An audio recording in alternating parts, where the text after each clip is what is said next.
반갑습니다. 저는 부산 해운대에 위치한 53사단 충렬교당에서 근무하는 권화명 교무입니다. 저는 오늘 법을 담는 그릇이라는 주제로 말씀드리겠습니다. 지금 영상을 보고 계시는 저희 교도님들께서는 짧게는 몇 개월부터 길게는 수십 년 동안 교당을 다니고 계실 텐데요. 아마 교당에 다니시는 그 이유는 가지각색일 것입니다. 예를 들어 아내가 가자고 하니까, 혹은 교무님이 나오라고 하니까, 또는 친한 교도 언니, 형님이 보고 싶어서 교당에 나가시는 분들도 계실 거고요.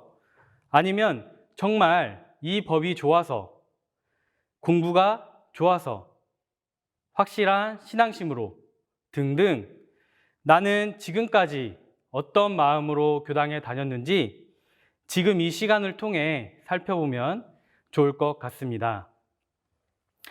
우리가 교당 생활을 하는 데 있어서 여러 가지 중요한 것들이 많겠지만 저는 오늘 그 중에서도 역대 우리 스승님들의 신심에 대해 함께 공부해 보고자 합니다. 먼저 정전 제2교육편 제5장 8조에서 신에 대해 신이라 함은 믿음을 이름이니 만사를 이루려 할 때에 마음을 정하는 원동력이라고 밝혀주셨습니다.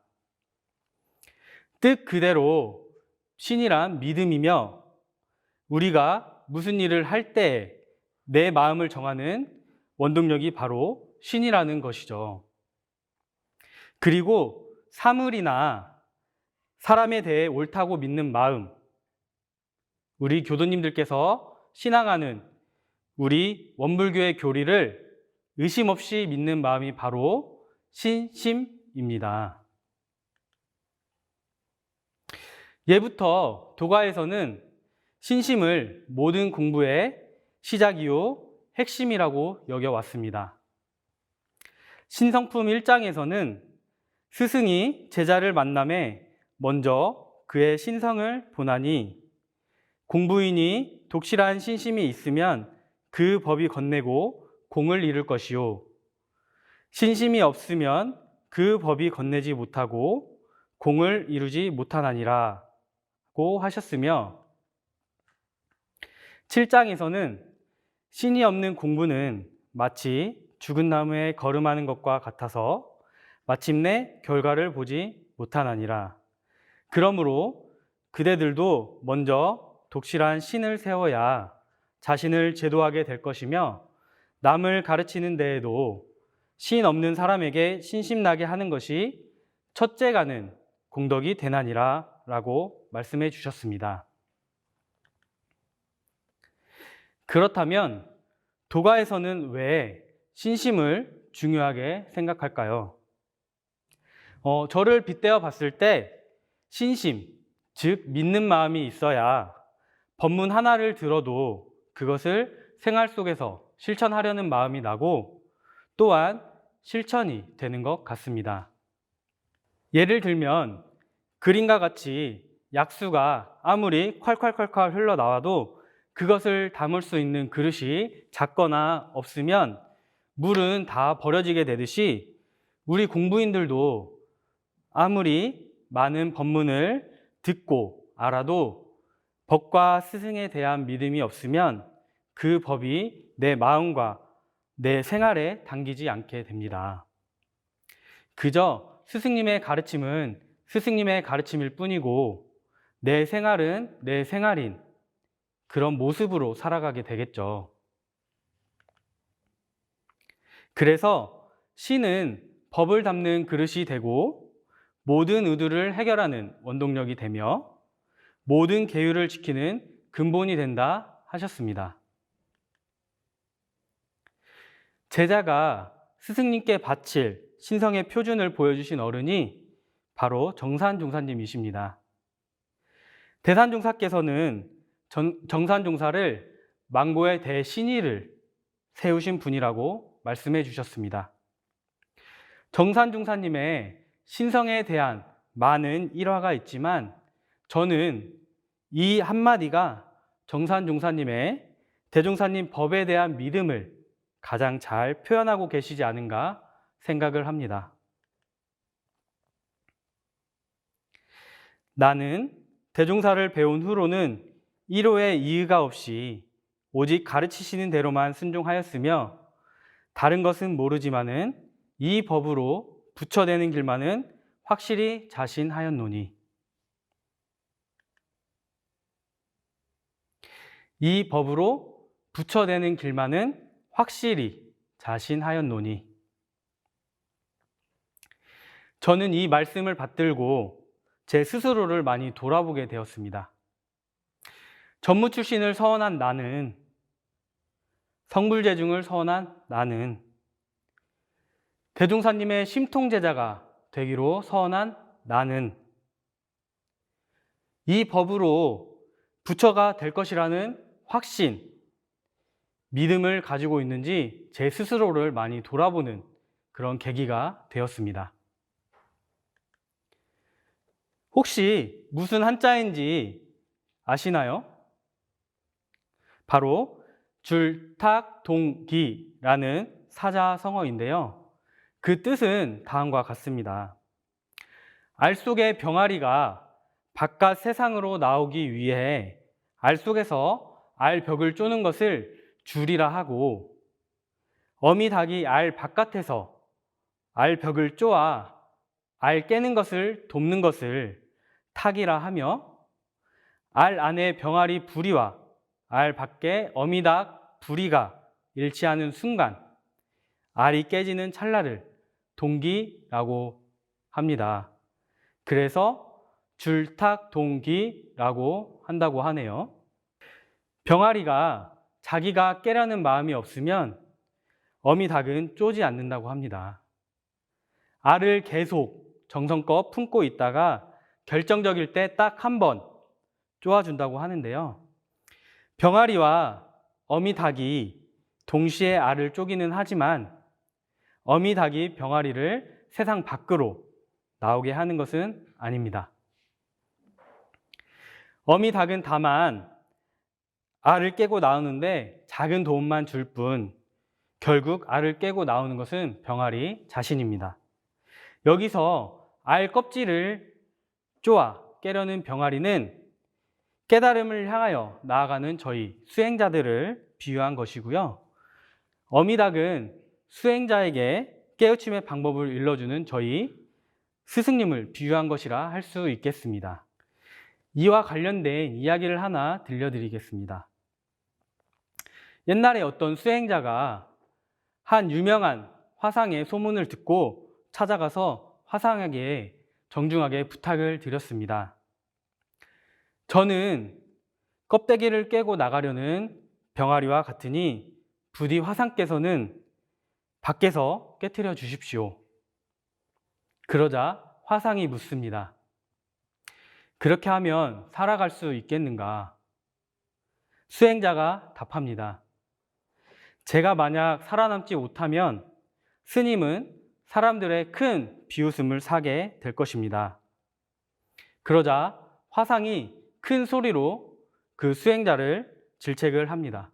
그리고 큰 소리로 말하였습니다. 역시 멍청한 놈이로군. 왜 화상은 수행자에게 멍청하다고 했을까요?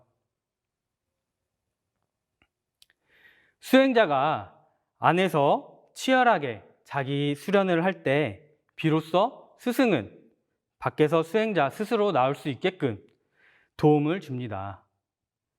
이처럼 공부는 안과 밖이 서로 비춰보듯 응해줘야 하나 이를 모르니 화상이 수행자에게 멍청이라고 하며 크게 질책을 한 것이죠.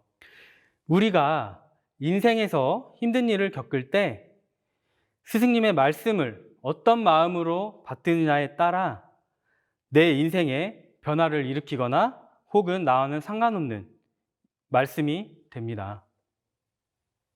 여기서 변화를 일으키는 것은 제자가 스승을 완전히 믿는 마음을 오롯이 바칠 때 그리고 스승이 제자를 완전히 인정을 하고 오롯이 전해줄 때 이루어질 것입니다.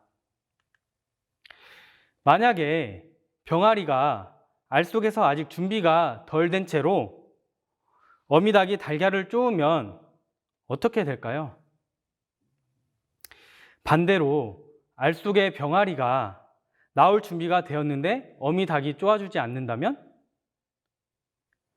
스승과 제자의 서로에 대한 믿음이 있어야 비로소 완벽한 줄탁 동기가 되는 것입니다.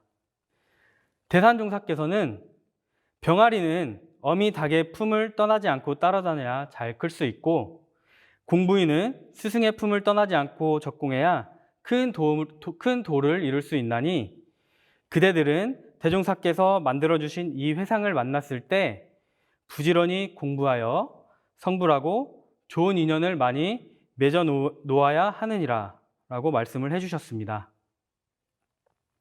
법문 말씀처럼 우리 공부인들은 항상 스승님 품 안에서 살아가고 있습니다. 마치 어미닭이 정성스럽게 알을 품어주듯이 말이죠. 그렇지만 정작 우리는 그 은혜를 잘 모른 채 살아가고 있죠. 잠시 제 이야기를 들려드리겠습니다. 저는 약 17년 전 부산 서명교당에서 간사 근무를 했는데요. 지금 생각해보면 그 당시 저는 얼마나 철이 없고 어리기만 했던지 그저 웃음이 날 뿐입니다. 간사 근무 중 완도 소남훈련원에서 당시 종모사님이셨던 자상상사님을 모시고 2박 3일간의 간사 훈련을 나게 되었는데요. 자산상사님께서 해주신 법문 가운데 이 말씀이 가장 기억에 많이 남았습니다. 간사는 혼나는 게 일이다. 많이 혼날수록 단련이 되고 단단해진다. 그리고 혼을 내는 것 자체가 스승의 사랑이며 관심이다. 라는 법문 말씀이셨습니다. 저는 그 말씀을 듣고 곰곰이 생각을 해봤습니다. 근데 아무리 생각을 해봐도 제가 저희 교무님께 혼이 난 정도는 정말 손에 꼽힐 정도였는데요. 믿기지 않으시겠지만 사실입니다. 제가 면허를 취득한 지 얼마 되지 않아서 교감님께서 차를 안에 주차해 놓으라고 저에게 차키를 주셨습니다. 그래서 저는 자신 있게 차에 시동을 걸고 이렇게 주차를 하던 중에 후진 기어를 놓고 브레이크를 밟아야 하는데 자신 있게 엑셀을 밟아서 차가 뒤에 담벼락에 쾅 하고 부딪히는 큰 사고를 내게 되었습니다. 제가 차에서 내려서 범퍼를 확인을 하였는데 도저히 제가 수습이 되지 않을 것 같아서 사실대로 이실직고하기 위해서 교관님 방에 올라가서 교관님 방문을 두드리고 교관님께 무릎을 꿇고 앉아서 교관님께 사실대로 말씀을 드렸습니다. 그리고 혼이 날 마음에 준비를 하고 있었습니다. 그런데 오히려 따뜻한 목소리로 미숙한 너에게 주차를 시킨 내 잘못이다. 어디 다친 데는 없느냐며 따뜻하게 먼저 살펴주시던 저희 교관님이셨는데요. 어느 날은 유치원 선생님께서 다급한 목소리로 간사님 하는 목소리로 저를 부르길래 얼른 달려가 보니 부산 바퀴벌레가 저를 쳐다보고 있었습니다. 사실은 저도 무서웠지만 20살 남자의 이런 자존심으로 휴지를 둘둘둘 말고 있는데 교관님께서 그걸 보시고는 화명이 너는 근검절약 정신이 없다 하시며 혼을 내신 게 제가 기억에 남는 크게 혼이 난 정도였으니 어느 정도 혼이 나지 않으셨는지 아시겠죠.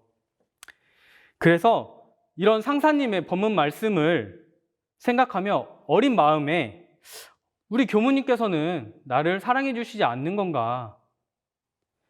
나에게 관심이 없으신 건가?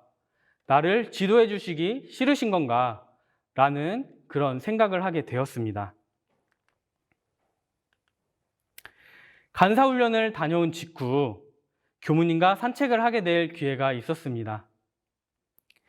공원을 걷다가 상사님의 법문 말씀을 이야기해 드리면서 제 속마음도 말씀을 드리니 교무님께서 웃으시며 너가 미워지거나 관심이 없어서 그런 것이 아니다. 사람의 근기에 따라서 지도를 하는 것이다. 내가 화명히 너를 가만히 지켜보니 너는 혼이 나면 혼이 날수록 오히려 주눅이 들고 자신감이 없어져서 일을 못하게 되더구나. 반면에 칭찬을 하면 오히려 더 자신감 있게 일을 하고 또한 적극적으로 하기 때문에 그런 것이니 너무 크게 걱정 말거라 라는 말씀을 해 주셨습니다. 저는 그 말씀을 듣고 그때서야 비로소 제가 비록 어린 나이였지만 스승님의 사랑과 지도에 감사함을 느낄 수 있었습니다. 저는 제가 정말 생활을 잘하고 열심히 잘 살아서 칭찬을 받고 혼이 나지 않는 줄로 착각을 하며 살았던 것이죠. 이렇게 스승님의 지도 한마디가 제 마음에 꽂히니 제 자신을 돌아보게 되고 분발심이 일어나 더욱 열심히 생활을 하고 공부를 해서 간사 근무를 잘 마칠 수 있었습니다. 이처럼 스승님의 지도가 저를 한 단계 더 성장시켜 주신 것이죠. 마치 병아리가 알에서 나오려는 노력이 있어야 어미닭이 쪼아주듯이 공부인도 스승에 대한 믿음을 바치고 내가 공부하려는 노력을 해야 스승님의 지도를 오롯이 받을 수 있겠죠. 저를 돌아보면 제 안에 공부가 없으니 스승님이 가르침을 주시는지도 모르고 살았던 것이었습니다. 그런데 지금 조금씩 철이 들고 공부를 해보니 스승님께서는 항상 저를 품어주시고 언제나 지도와 사랑으로 이끌어 주시는데 제가 공부가 부족하여 그 가르침에 믿음을 바치지 못하니 그 말씀이 제 생활 속에서 실천이 잘 되지 않았던 것이었습니다. 대산종사께서 말씀해 주셨습니다. 대종사께서는 바른 스승과 정법 회상을 만났을 때 온통 믿고 맡기라 하셨나니 목수에게 맡겨진 나무 토막처럼 사심이 없어야 좋은 목침이 될 수 있듯이 우리도 바른 스승과 정법 회상을 만났을 때 사심 없이 믿고 맡겨야 큰 불가를 얻을 수 있느니라. 사람 되기 어렵고 불법 듣기 어렵고 주셉을 만나 주세회상 만나기는 더욱 힘든데 우리는 이렇게 만났습니다. 그리고 충렬교당에서 군 장병들을 대상으로 대종사님 법을 알리고 교화하며 함께 공부하니 얼마나 소중한 인연인지 너무나 감사할 따름입니다. 이렇게 좋은 기회를 만났을 때 공부를 하지 않으면 언제 공부를 할까요? 이런 감사한 마음으로 공부한다면 하루가 다르게 공부의 실력이 늘어갈 것이라고 생각합니다. 이러한 사실은 아마도 지금 영상을 보고 계시는 저희 교도님들께서 더욱 특별히 잘 아실 거라고 생각을 합니다. 우리 법이 얼마나 소중한 법인지 말이죠. 대산종사님께서 진리와 스승과 법과 회상과 내가 하나가 되는 4대 불의 신심을 말씀해 주셨습니다. 이 앞에 모셔진 이런 쌍의 진리와 항상 우리를 품어주시는 스승님과 대종사님께서 밝혀주신 법과 이 회상에 오롯이 신심을 바쳐서 하나가 되어야 하겠습니다. 그래야 찐 원불교 교도로서 성불재중 재생의세의 서원을 이뤄갈 수 있지 않을까 생각해 봅니다. 오늘 말씀 잊지 마시고 일상생활 속에서 속 깊은 공부와 수행으로 스승님의 지도를 오롯이 채받아 큰 공부인 되시기를 바라겠습니다. 그렇게 오롯한 마음으로 공부하셔서 더 큰 행복 얻기를 간절히 기원드리며 이상 설교 마치겠습니다. 함께 공부해 주셔서 감사합니다.